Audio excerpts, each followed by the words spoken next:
지난 300년간의 자료를 토대로 해서 이 피케티라는 교수가 공식을 하나 만들어냈는데 그것은 R은 G보다 크다 라는 거예요. R은 G보다 크다. 중간에 부등호가 이렇게 있습니다. R이라는 것은 무엇이냐면 부동산과 주식과 채권 등에서 나오는 이런 이 채권 등의 자산을 통해서 나오는 연평균 수익률이에요. 자산을 통해서 나오는 연평균 수익률. 그리고 G는 뭐냐면 경제성장률인데 지난 300년 동안 노동을 통해서 소득이 증대된 증가율을 이렇게 조사를 해봤더니 어느 정도의 차이가 날 것 같습니까? 이 자본의 연평균 수익률은 지난 300년간 4%에서 5% 정도가 나왔고요. 300년 통계를 했을 때. 그리고 G, 즉 이 연평균 경제성장률, 노동을 통해서 얻은 소득의 증가율은 연 1에서 2% 정도 된다라고 하는 공식을 만들어냈습니다. 그래서 이 불평등의 문제가 이 자본주의 사회에서 왜 기원할 수밖에 없는지, 그리고 그것을 어떤 방식으로 해결해야 되는지에 대해서 이야기를 하고 있어요. 그래서 이 사람은 당연히 뭐 예수 믿고 해결하자 이런 방식이 아니고 경제를 투명하게 해야 된다. 그래서 경제의 투명성, 그리고 세금 제도를 개편해야 된다. 뭐 우리가 이미 알고 있는 그런 것들을 이 사람이 제시를 했습니다. 우리가 확실히 불평등한 세상에 살고 있는 것은 맞는 것 같습니다. 여러분 요즘에 더더욱이나 우리 젊은 층들의 수저 계급 논란, 우리 모두가 뭐 대부분 우리 자신을 흑수저라고 생각하고 있고, 사실 그 계급을 어떻게 나눈다는 거 인터넷에 보면은 대충 돌아다닙니다. 사실은 이런 그림도 좀 생각이 납니다. 두 사람이 스타트 라인에 딱 이렇게 100m 달리기 하듯이 서 있는데 한 사람은 벤츠 외제 차량에 부모님이 타고 있고 기사가 딱 그거 운전을 하고 있고 그 다음에 그 차 위에 딱 앉아가지고 스타트를 준비하고 있어요. 한 사람은 구루마를 끌고 그 뒤에 부모님과 자식들이 이렇게 탄 채로 출발선에 서 있는 이런 그림 인터넷에서 보셨을 겁니다. 그러면서 좌절하신 분도 있을 거고 또 뭐 이거 나랑 상관없는데 하신 분도 있었겠지만 이 세상이 불평등한 것은 사실입니다. 근데 하지만 더 정확히 우리가 말하자면 하나님이 원래 만들어주신 질서가 깨어진 것이라고 이야기하는 것이 맞겠습니다. 우리는 질서가 깨진 세상 속에 살고 있습니다. 그래서 제가 이 불평등에 대해서 이야기하면서 몇 가지 좀 여러분들에게 이야기하고 싶은 게 있어요.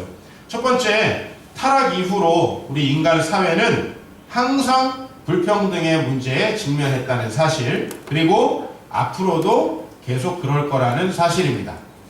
여러분 신명기 15장에 보면 가난한 사람들은 항상 너희와 함께 있을 것이다. 예수님도 향유 옥합을 깨트리는 여인 앞에서 가난한 사람들은 너희와 함께 항상 있지만 나는 그렇지 않다라고 이야기를 하셨습니다. 사실 타락 이후에 인간 사회는 질서가 깨어졌어요. 여러분이 질서가 깨어진 세상은 시간이 지나면 격차가 벌어지게 됩니다. 깨어진 질서대로 계속 가자면 이 사회의 불평등이 해소되지는 않습니다.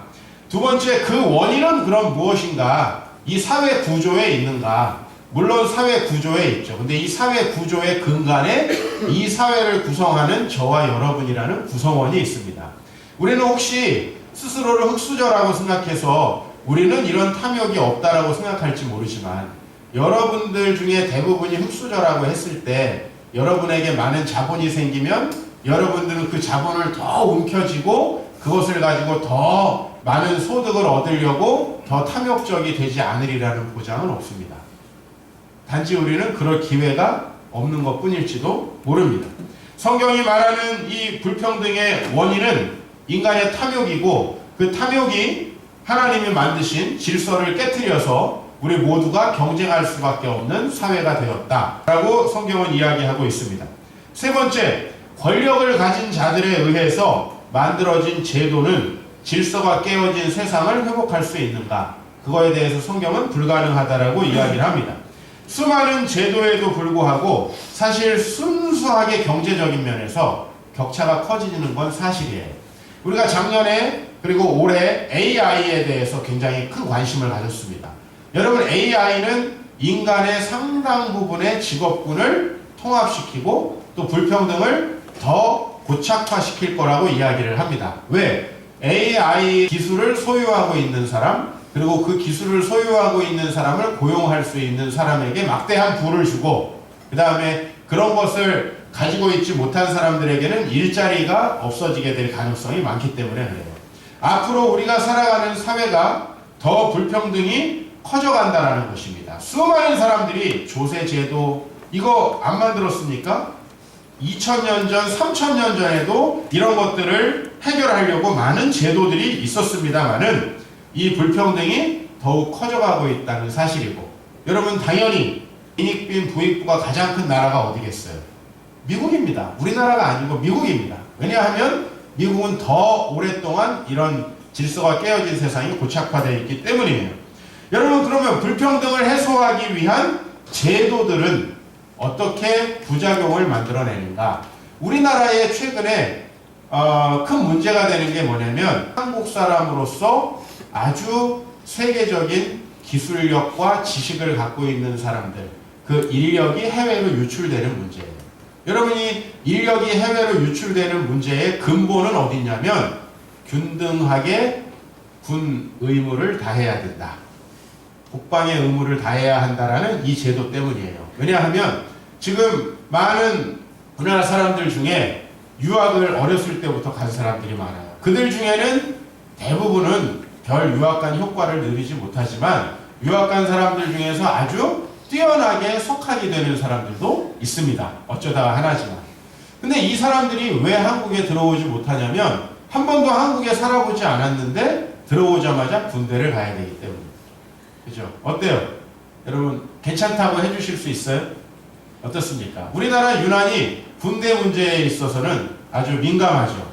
문제가 뭐냐 하니까 저는 부작용을 얘기하는 거예요. 그렇기 때문에 군대를 제도를 개편해야 된다 이 말씀을 드리는 게 아니고 아주 공평하게 군대를 가야 한다라고 하는 제도가 우리나라 사람으로서 우리나라 기업 혹은 우리나라 정부, 우리나라 사회에서 일해야 되는 사람들을 해외에서 들어오지 못하게 하는 부작용을 만들어요. 또한 여러분 조세제도를 강화하려는 법들이 많은데 지금 유럽에서 나타나는 현상은 뭐예요? 조세제도가 강화된 나라의 사람들이 국적을 옮기는 겁니다. 조세제도가 좀 더 강력하지 않은 나라로 얼마든지 옮기고 그 다음에 여러분 잘 알다시피 기업의 법인을 다른 나라로 옮기는 겁니다. 이 나라에서 장사를 하지만 그 본사는 세금이 아주 약한 데로 넣거나 그 다음에 세금을 피하기 위해서 여러분 고위층들이 하고 있는 소위 말하는 페이퍼 컴퍼니, 우리가 들어보지도 못한 나라들 페이퍼 컴퍼니, 얼마든지 이 조세를 평등하게 하려는 이 제도들은 빠져나갈 구멍이 있고 부작용을 또 낳고 있다는 거죠. 권력을 가진 자들이 만든 제도를 통해 세상이 더 공평해진다는 것은 사실은 허상입니다.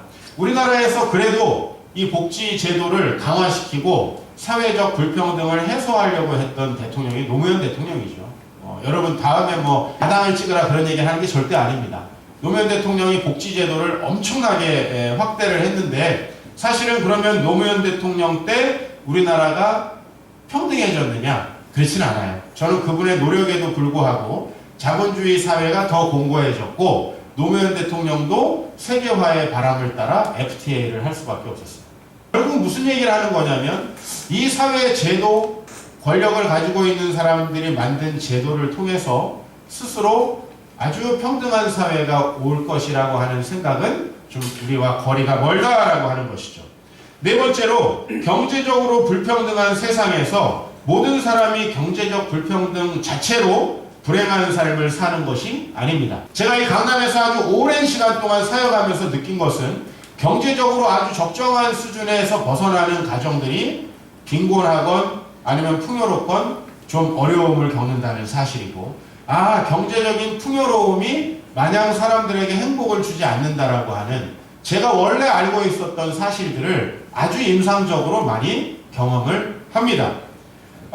다시 말하면 경제적인 것이 반드시 사람을 비례해서 행복하게 하지 않는다는 것이죠. 우리는 풍요로운 나라에 사는 아주 불행한 사람들도 많이 만나게 돼요. 저는 미국도 자주 가고 제3세계도 아주 자주 갑니다. 올해도 제가 1월에 미국에 갔다가 2월 초에 딱 3일 쉬고 케냐에 갔어요. 극과 극이죠. 케냐에서도 전기가 들어오지 않는 마을이었어요. 저희가 간 마을은. 그래서 전기가 들어오지 않는 마을에서 정말 한밤중이 되면은 온 세상이 깜깜해요. 사람도 깜깜한데 다 깜깜합니다. 그런 세상에 있다가 저 미국 가니까 사람도 밝은데 다 밝아. 그런 극과 극의 세상을 다녀보면서 느끼는 건 뭐냐면 그런 부유한 사회 속에도 매우 불행하게 살아가는 사람들이 많고 그리고 아주 가난한 사회 속에서도 행복하게 살아가는 사람들도 많이 있더라는 거예요.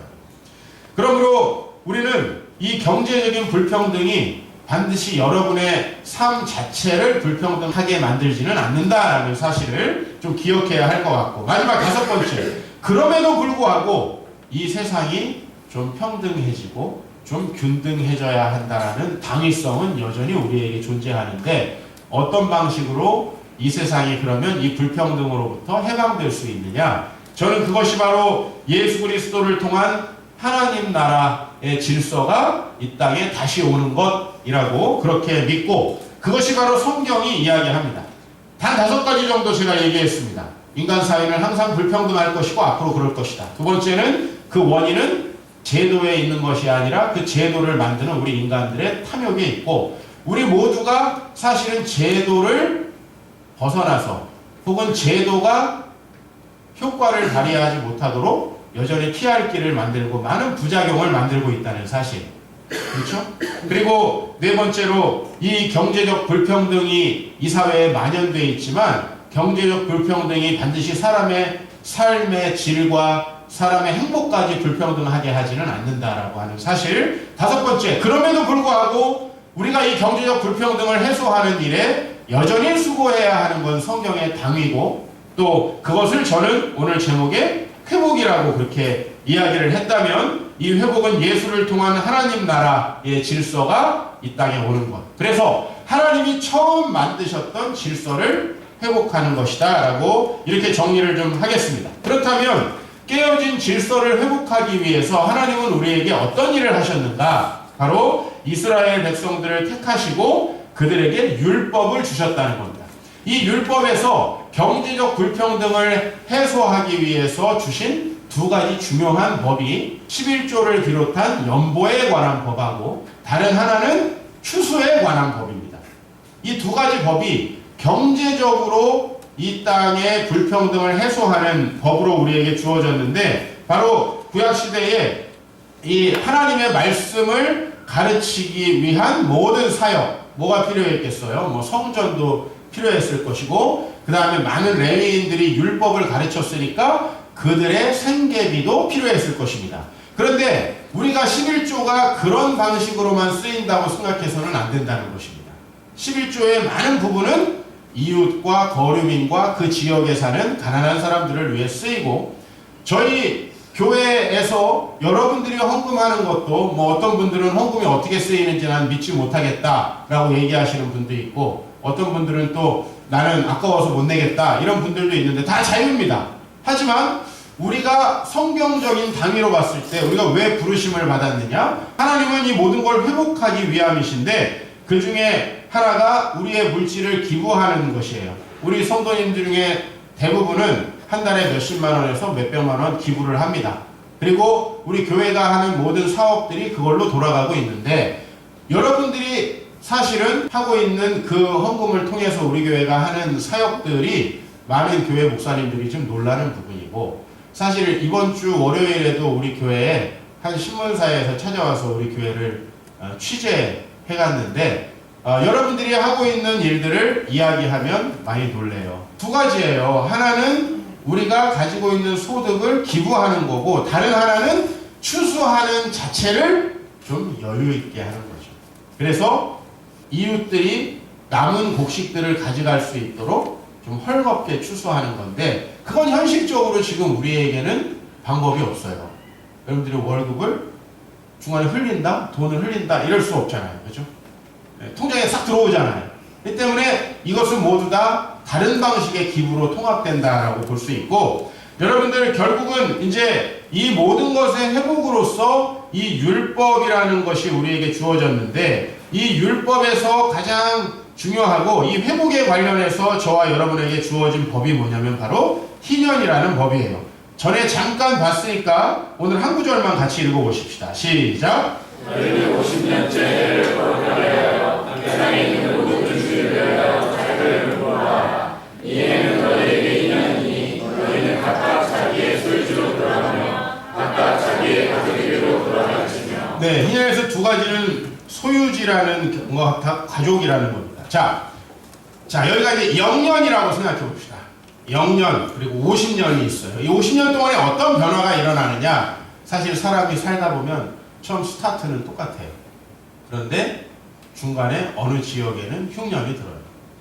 어떤 사람은 조금 욕심을 내서 비닐하우스를 하다가 망하기도 해요. 자, 이러면서 어떤 일이 벌어지느냐 하면 자기의 토지를 곡식을 받고 토지 경작권을 다른 사람에게 넘겨주기도 하고, 그 다음에 더 어려운 사람들은 자기들 자식들을 다른 사람의 집에서 일하게 하면서 곡식을 얻습니다. 자, 그러면 이 희년이라는 것은 매 50년째에 뭘 하는 겁니까? 간단하게 기억하면 돼요. 희년은 아까매기로 돌리는 거예요. 50년 전으로 돌려서 모든 걸 원상복구시키는 거예요. 다시 출발할 수 있도록 똑같이 그 사람들도 다시금 스타트업 할 수 있도록 도와주는 게 바로 희년의 정신이다라는 거죠. 근데 중요한 것은요, 이 희년은 한 번도 실천된 적이 없어요. 왜? 이것이 우리가 잘 보면 어떤 정부가 제도적으로 실행할 수 있는 것처럼 보여요. 그러나 어느 정부의 어느 권력자가 자기의 모든 것들을 내어놓으면서 희년을 선포하겠습니까? 그리고 자, 어느 대통령이 희년을 선포한다고 합시다. 아마 암살당할 거예요. 그 주변에 있는 강요들에게 암살당할 거예요. 우리 교회에서 제가 자, 우리 희년대로 하자. 그래서 다 재산을 다 교회로 일단 보내. 생활비는 어떻게 해요? 다시 이제 식구 수대로 나눠줘. 집은 한 명은 10평, 두 명은 20평, 세 명은 30평. 똑같이 우리가 저기 뭐 2천 정도 땅을 매입해가지고 그 아파트를 짓는 거예요. 그래가지고 10평짜리, 20평짜리 이렇게 하니까 이게 다 이달이 되었더라. 이거예요. 역사적으로 2000년 동안. 그래서 제가 그런 짓을 하지 않는 거예요. 자, 그러면 우리 두 가지예요. 이게 종교 제도로도 선포되기가 어렵고, 그죠? 하나는 사회 권력자들에 의해서 만들어진 국가에서는 절대 선포될 수 없는 거예요. 왜? 국가를 소유하고 권력을 가지고 있는 사람들은 애시당초 국민을 위해서가 아니라 자신의 권력을 위해서, 이걸 권력의지라고 하는데, 그렇게 하기 때문에 이것은 한 번도 실천된 적이 없는 겁니다. 그렇다면 아니 하나님은 왜 실천될 수 없는 법을 우리에게 주셨을까라고 하는 거예요. 그리고 실제로 구약시대에도 한 번도 희년이 실천됐다라는 거는 없어요. 다른 법들은 다 실천이 됐어요. 추수하는 법, 뭐 헌금하는 법, 뭐 또 절기를 지키는 법은 한 번도 실행 안 된 적이 없는 법들이에요. 그런데 바로 이 법만은 한 번도 실행된 적이 없다라는 거예요. 왜 주셨냐 하는 거예요. 아니 대표적인 법인데, 아까 제가 얘기했듯이 율법의 대표적인데 그게 희년인데, 목사님 대표를 실천 안 하면 뭐합니까? 이것은 제도적으로 실천될 수 있는 것이 아니라 제가 아까 전에 5번째 이야기했던 것, 예수를 통해 하나님 나라 질서가 회복될 때 결국은 이루어질 것으로 우리에게 제시된 것이 바로 희년이라는 거예요. 그래서 희년은 예수께서 메시아로 오시고 그 메시아를 믿는 사람들이 결국은 메시아 공동체를 이루게 되었고, 이 메시아 공동체를 통해서 조금씩 메아리 치다가 이 메시아께서 재림할 때에 모든 것이 온전히 이루어지게 된다. 즉 우리는 지금 메시아 공동체를 이뤘죠? 메시아 공동체는 재림을 기다리고 있어요. 그렇게 재림을 기다리면서 우리는 이 희년을 우리 공동체에서 제도적으로가 아니라 자발적으로 우리의 믿음에 의해서 실현하고 있다라는 것입니다. 자, 오늘 말씀을 한 구절 보죠. 또 주께서 너희를 위하여 예정하신 그리스도. 자, 바로 메시아는 어느 날 예수님이 오셔가지고 자기가 메시아라고 우긴 게 아니에요. 이 메시아는 예정되었던 분인데 이 메시아는 언제부터 예정됐어요? 영원 전부터 거룩하신 선지자들의 입을 통해서 말씀되어진 거예요. 자, 그런데 그 메시아가 와서 할 일은 뭐냐? 따라합시다. 만물을 회복하시는 것. 바로 이거예요. 그러면 여러분, 이 회복이라는 것이 아까 전에 얘기했던 이 희년과 딱 맞아떨어지지 않느냐 하는 것입니다. 바로 땅을 빼앗겼던 사람이 다시 원래대로 회복되고 가족을 잃어버렸던 사람들의 가족이 돌아오는, 이것은 바로 사람이 기본적으로 생존할 수 있는 원래 상태로 돌아가는 거예요. 무엇인가가 빼앗기고 땅을 빼앗기고 집을 빼앗기고 가족을 빼앗긴 상태로 사람들이 살면서 과연 그 격차가 더 줄어들겠어요? 커지겠어요? 대부분이 근로소득자들이실 테니까 여러분들 세금을 많이 내는 거에 대해서 불만이 많을 거예요. 특히 고소득자들은 불만이 많을 거예요. 그죠? 우리 이 소득이 낮은 분들은 고소득자들이 세금을 내는 거에 대해서 실제로 듣고 보면 나래도 못 내겠다 그런 얘기를 많이 해요. 실제로 아주 고소득 구간은 거의 뭐 차코 뛰면 절반 받습니다. 그렇게 많이 뗍니다. 이게 뭐 사실 캐나다는 우리보다 좀 더 떼고요. 미국도 경우에 따라서 우리보다 더 많이 내기도 합니다. 물론 이제 캐나다, 미국은 뭐까지 냅니까? 물건을 살 때 우리처럼 세금이 포함되어 있지 않죠? 플러스 텍스가 또 붙으니까 우리보다 실제로는 세금을 더 많이 내게 됩니다. 그래서 사실은 그것을 원래대로 회복시키기 위해서 그런 제도들이 있는 것이고, 사람들이 복지 제도를 만들고 이런 것도 다 성경에서 기원한 것이죠. 사실은 실천된 적이 없지만 하나님은 그것을 목표로 했고, 우리는 결국 예수 그리스도 공동체를 통해서 이 땅이 회복된다라는 것을 경험해야 되고, 그리고 그것을 우리는 이 땅에 증거해야 합니다. 한국 기독교가 비난을 받는 이유는 뭐냐면, 교회가 있기 때문에 사회가 회복되는 게 아니라 위화감이 조성된다 라고 하는 측면이에요. 교회가 있기 때문에. 교회가 있으니까 그 주변이 빛을 보고 서로 도움을 얻어야 되는데, 교회가 초롱성을 쌓고 교회가 더 화려하니까 주변 사람들은 거기에서 위화감을 갖는 거죠. 물론 그것도 가질 필요가 굳이 없는 거지만 우리 교회가 그런 느낌들을 주고 있는 것이에요. 그래서 메시아 공동체를 통해서 희년이 어떻게 선포되었고 어떻게 하나님의 창조 질서가 회복되었는지를 좀 살펴보겠습니다. 여러분, 빌립보서 3장 20절을 보면 우리가 예수를 믿게 되면 우리의 시민권은 어디 있어요? 하늘에 있어요. 여러분, 우리의 여권이 하늘에 있다는 거예요. 그래서 우리는 그 하늘의 법을 따라 살아간다는 거죠. 즉, 우리는 서로 사랑합니다. 서로 사랑하며 나누는 삶 속에 하나님께서 우리에게 복을 주신다. 이 하늘의 원리를 아주 간단히 얘기하면, 너희는 서로 사랑하고 희년을 실천하라. 그러면 내가 너희에게 복을 주겠다라고 하는 게 하나님의 약속이에요. 근데 그 하나님의 약속을 따라서 사실은 교회는 이 세상과 다른 기관입니다. 여러분, 우리 교회가 어디 소속되어 있는지 압니까? 우리 교회는 대한예수교 장로회 총회 합동이라고 하는, 거기 소속되어 있지만 사실은 우리 모든 종교단체는 문화체육관광부에 소속되어 있어요. 그럼 여러분, 저는 사실 문화체육관광부 장관도 누군지 잘 몰라요. 어떻게 된 거냐? 사실 형식상으로 정부는 우리 종교단체를 모두 다 문화체육관광부에 넣어놨지만 정교 분리의 원칙에 의해서 교회와 정부는 서로를 관여하지 않습니다. 우리나라는 그런 공화국이죠. 그래서 우리가 소속은 돼 있지만 사실은 교회는 이 세상 권력기관과 짝하거나 이 세상 권력기관의 힘을 얻어서 뭔가를 해서는 안 되죠. 즉, 제가 서울시장이 돼서 서울시의 절을 없애버린다, 이러면 안 되는 거예요. 여러분들이 서울시의 종교분과에 들어가서 교회 잃어가는 다 내주고 다른 거는 못 내주게 한다, 이래서는 안 되는 거예요. 교회는 세상의 기관과 짝하거나 속해서는 안 돼요. 교회라는 것은 하나님이 보내신 예수 그리스도 메시아를 기다리면서 하나님에게 속한 기관이다, 이런 얘기입니다. 물론 우리 이제 목회자들도 2018년부터 근로자로 인정을 받아서 세금을 냅니다. 세금을 내는데, 이제 그렇다고 해서 우리가 그러면은 국가에서 통제할 수 있는 사람이냐? 그렇진 않죠. 그죠? 우리의 믿음은 국가나 어느 기관도 통제할 수 없습니다. 그렇죠? 그리고 우리 정부는 그것을 보장합니다.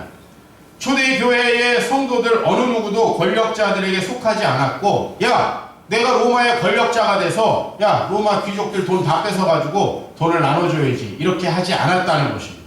그러면 도대체 초대교회 사람들에게 어떻게 희년이 선포됐고 창조 질서가 회복되었느냐? 바로 이것이죠. 같이 읽겠습니다. 시작. 믿는 사람이 다 함께 있어 모든 물건을 서로 통용하고 또 재산과 소유를 팔아 각 사람의 필요를 따라 나눠주며. 좀 하나 더 읽겠습니다. 믿는 우리가 한 마음과 한 뜻이 되어 모든 물건을 서로 통용하고 자기 재물을 조금이라도 자기 것이 하는 이가 하나도 없더라. 그 중에 가난한 사람이 없으니 이는 값과 집 있는 자는 팔아 급한 곳에 값을 가져다라.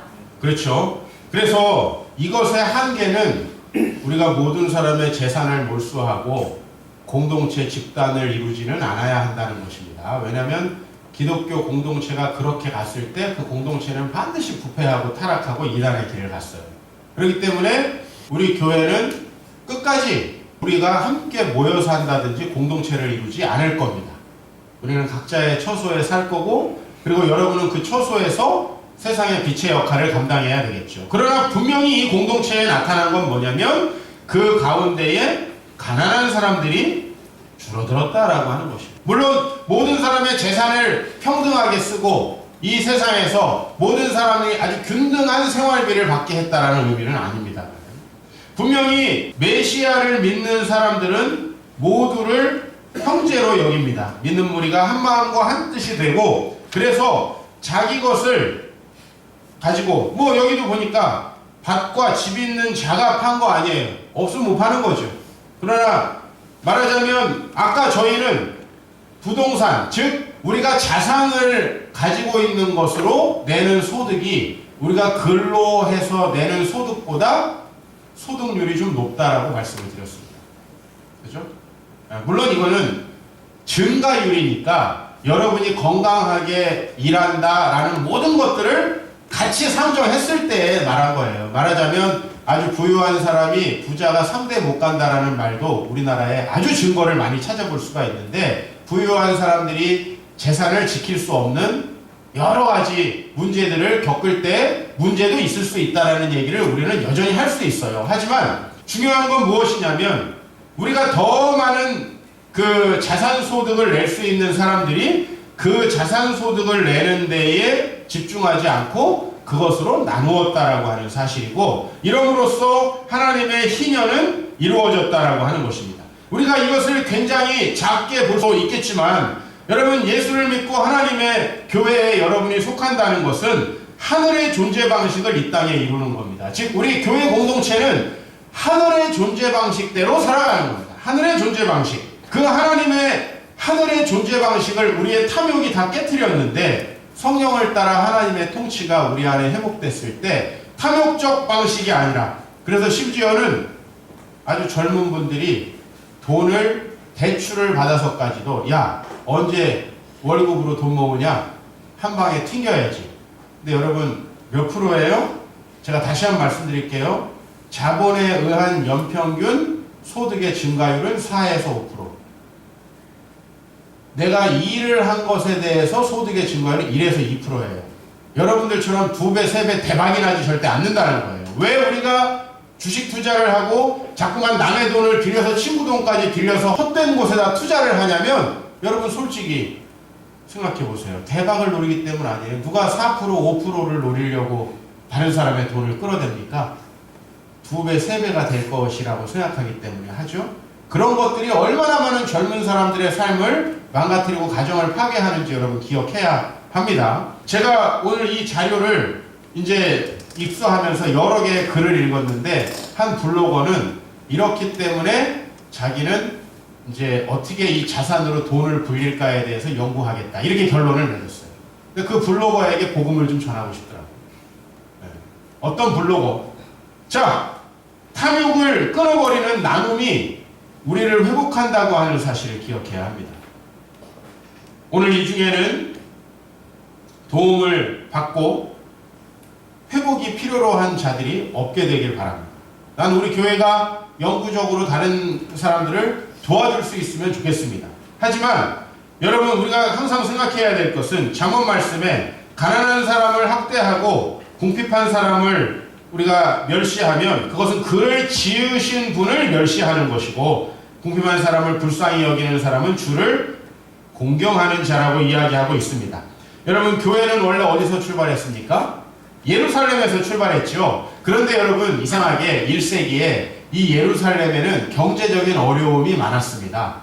그랬을 때 이 예루살렘에서 파생된 교회들, 즉 우리로 말하자면 내년에 10주년이 되는 붕화세사연립교회, 그리고 우리 이번에 사이판에 가는 이런 늘푸른 교회, 우리 교회가 돕는 곳이었는데 오늘 여기 예루살렘에 큰 흉년이 들 수밖에 없다라고 이야기했는데, 정말 글라우디오 황제 때 예루살렘에 큰 흉년이 들었어요. 그럴 때 여러 안디옥 교회와 이방 교회들이 힘대로 유대에 사는 형제들에게 부조를 보냈습니다.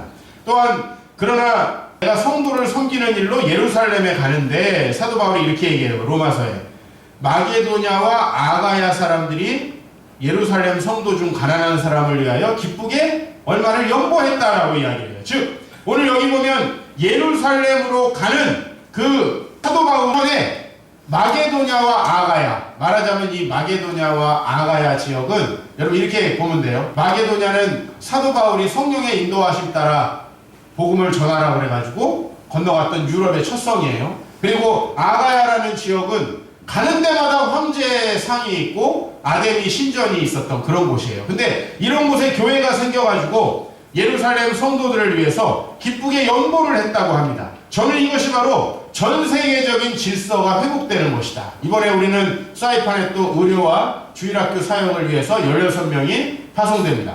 그 사람들이 가서 행하는 일 자체가 희년이다. 그리고 여러분들이 지금 교회에 선교를 위해서 물질을 모으고 우리가 그 물질로 하고 있는 여러 가지 사업이 이미 선교를 이루고 있는 것이다 라는 것이에요. 사실 우리 교회는 우리 교회가 가지고 있는 자원들에 비해서 많은 일을 한다라고 다른 분들이 알고 있어요. 그것이 바로 여러분들이 그리스도를 믿은 결과로 자연스럽게 나타난 거예요. 오늘 여기 우리 교회에 오시기 전에 혹은 제가 요즘에 설교하기 전에 희년이 뭔지 알고 계셨던 사람 없을 거예요. 여러분 뭔지도 모르지만 여러분들은 그것을 선포하고 있는 거예요. 우리의 삶으로.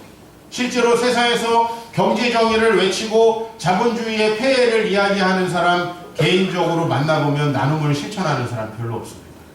이론만, 말만 그렇게 하는 경우가 많아요. 그러나 여러분은 말과 이론에는 능하지 못할지 몰라도 많은 실천을 이미 하고 있고, 저는 여러분들이 바로 전 세계에 희년을 선포하는 아름다운 그리스도인의 공동체다라는 것입니다. 바로 그것이 여러분이 예수를 믿는 바로 그 증거예요. 오늘 고린도후서 8장 9절 말씀 같이 읽겠습니다. 우리 주 예수 그리스도의 은혜를 너희가 알거니와 부요하신 이로써 너희를 위하여 가난하게 되시며 그의 가난함으로 말미암아 너희를 부요하게 하려 하심이라. 아멘. 여러분 우리는 부요하신 예수 그리스도에 대해서 알고 있죠. 그는 세상 모든 만물에 대한 권세를 가지고 계시고 그는 모든 것의 주인이십니다. 그러나 그분이 이 땅에 오셔서 얼마나 가난하셨는지 아시죠? 그는 일부러 출생하는 곳을 자신의 아버지의 고향인 베들레헴에 가서 짐승들이 있는 곳간을 그분이 출생지로 삼으셨습니다. 그분은 제자들과 함께 다니시면서 늘 그때그때 먹을 것에 의존하셨고 아주 청빈한 삶을 사셨습니다. 부요하신 이가 왜 가난하게 됐느냐 하면 우리를 다시 부요하게 하려고 하셨다라고 합니다.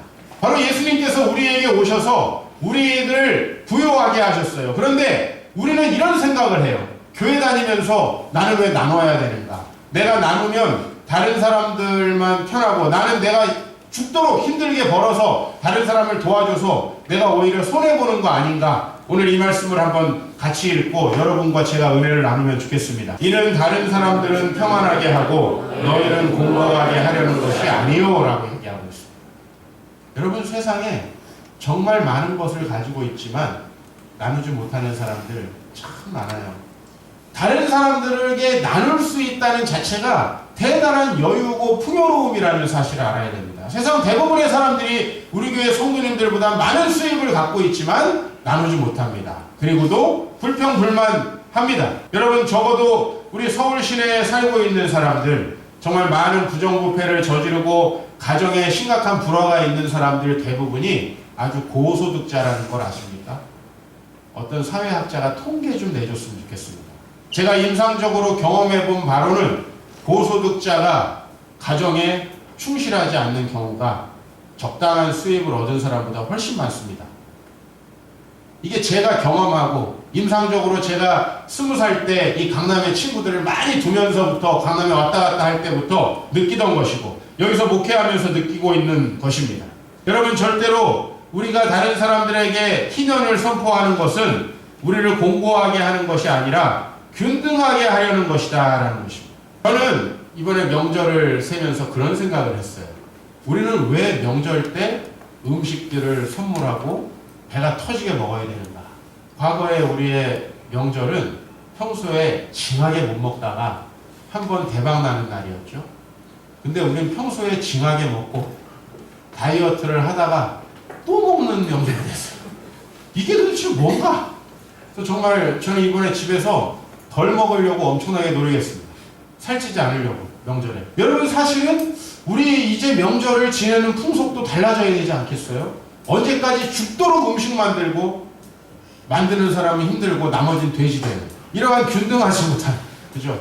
이제 너희의 넉넉한 것으로 그들의 부족함을 보충함은 후에 그들의 넉넉한 것으로 너희의 부족한 것을 보충하여 균등하게 하려 함이라 그랬는데, 저는 좀 바라건대 저와 여러분들이 계속해서 나눌 수 있는 분들이 되길 바라고, 이런 넉넉하지 못해서 아이고 우리가 붕화세상의빛교회를 도와줬는데 이제 붕화세상의빛교회가 우리를 도와주면 되겠어요? 안 되겠어요? 안 그러면 좋겠잖아요. 그죠? 우리 갈 데가 없어가지고 붕화세상의빛교회가 우리를 돕는다. 그건 아니잖아요. 우리는 계속해서 좀 이 세상의 부족한 곳들을 채울 수 있는 교회 공동체가 되기를 소망합니다. 저는 여러분들을 존경합니다. 왜냐하면 이 세상의 총체적 회복을 위해서 여러분들은 여러분의 휴가, 가족들과의 시간, 또 여러분들이 충분히 교회에 기부를 하지 않으면 아내에게 에르메스 사줄 수 있죠? 샤넬 이런 거 사줄 수 있어요. 여러분의 기부금 1년 영수증을 떼보세요. 그걸로 현대백화점 가서 사주면 아내가 한 3일은 천당을 날아다닐 거예요. 근데 우리는 그런 것들을 기부하고 있고 그런 것들을 가지고 우리가 열심히 총체적 회복을 위해서 뛰고 있습니다. 그래서 저와 여러분들은 예수를 믿었기 때문에 이 사역에 자연스럽게 동참하고 있어요. 저는 오늘 여러분들에게 여러분이 그렇게 살고 있다는 것을 보여주고 있는 것이고요.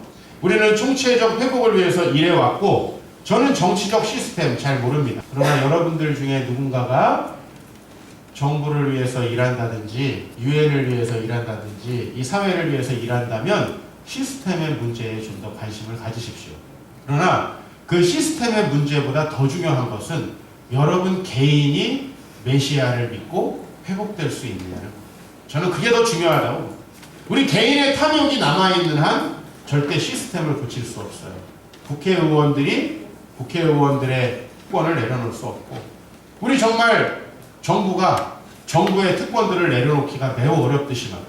그래서 때로는 국민들에 의한 봉기가 일어나고 독재자를 타도하는 쿠데타가 우리나라에도 얼마나 많이 일어났습니까? 그러면 여러분 정부의 시스템에도 관심을 가지십시오. 그러나 우리가 오늘 교회에서 이 순간 저와 여러분 모두는 한 사람의 성도입니다. 그리고 우리는 이 세상을 회복하기 위해 부르심을 받은 자들입니다. 여러분들 중에 어려운 분들은 이야기하십시오. 교회가 도울 것입니다. 저에게 얘기하십시오. 겉으로 볼 때는 여러분들이 하도 잘 먹고 사는 것 같아서 저는 뭘 도와줘야 될지 잘 모르겠습니다만 얘기하십시오. 서로 돕고 싶습니다.